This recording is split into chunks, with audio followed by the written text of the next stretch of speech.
Comic timing is the use of rhythm, tempo and pausing to enhance comedy and humor. The pacing of the delivery of a joke can have a strong impact on its comedic effect, even altering its meaning. The same can also be true of more physical comedy such as slapstick. A beat is a pause taken for the purposes of comic timing, often to allow the audience time to recognize the joke and react, or to heighten the suspense before delivery of the expected punchline. Pauses, sometimes called dramatic pauses, in this context, can be used to discern subtext or even unconscious content, that is, what the speaker is really thinking about.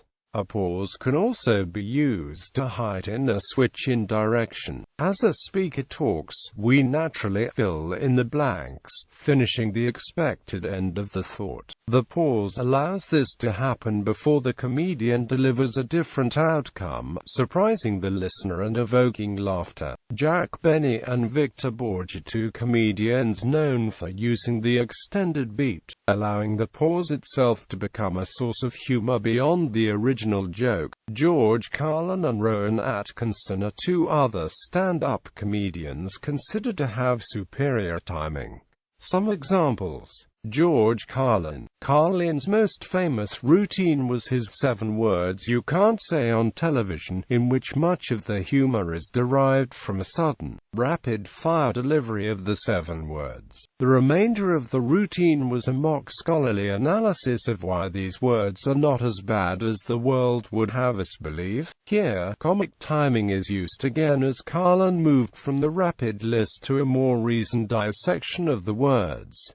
Rowan Atkinson. Atkinson is another example of timing in this regard. His "No One Call Jones" routine involves his reading a class roll of students at what we can assume is an exclusive English boarding school. In one version of this routine, each name is a double entendre. In this sort of routine, it is very important to use beats, as simply racing through the list would spoil the effect of many of the jokes. Victor Borge, commonly recognized as a master of comic timing, Danish-American comedian Victor Borge provides even more examples of this art. Much of his routine involved references to particular pieces of classical music, opera and composers. Having learned English as a second language, Borge was known for frequently playing around with its conventions. A prime example is his question to his audience, "Is there anyone who would like to hear the famous Polonaise in A-flat by Chopin?" Quote, after hearing the inevitable calls of "yes, yes,"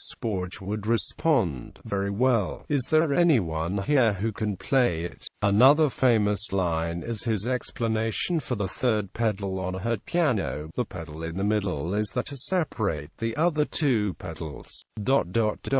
Which could be a problem for those of you who have 3 feet. Borge, therefore, builds his audience up to the joke, but only delivers the actual punchline when he is fully aware that they are silent and prepared to hear it. His famous inflationary language routine demonstrates the other side of this statement. In this routine, Borge adds 1 to every number in the language, and his phonetic punctuation routine, wherein he assigns a sound to every punctuation mark.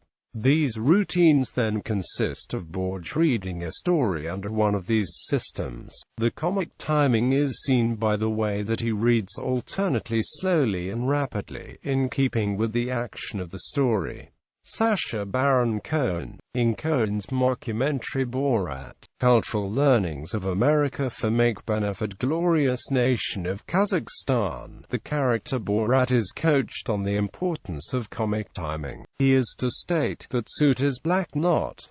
However, he does it with both no pause, with too long a pause, and even the word pause. Farce. The farce is another example of comic timing. Here, the humor is derived both from rapid speech and rapid movement, people running into and out of rooms at breakneck speed and managing to cause havoc in the process, as done to perfection in the series Fawlty Towers.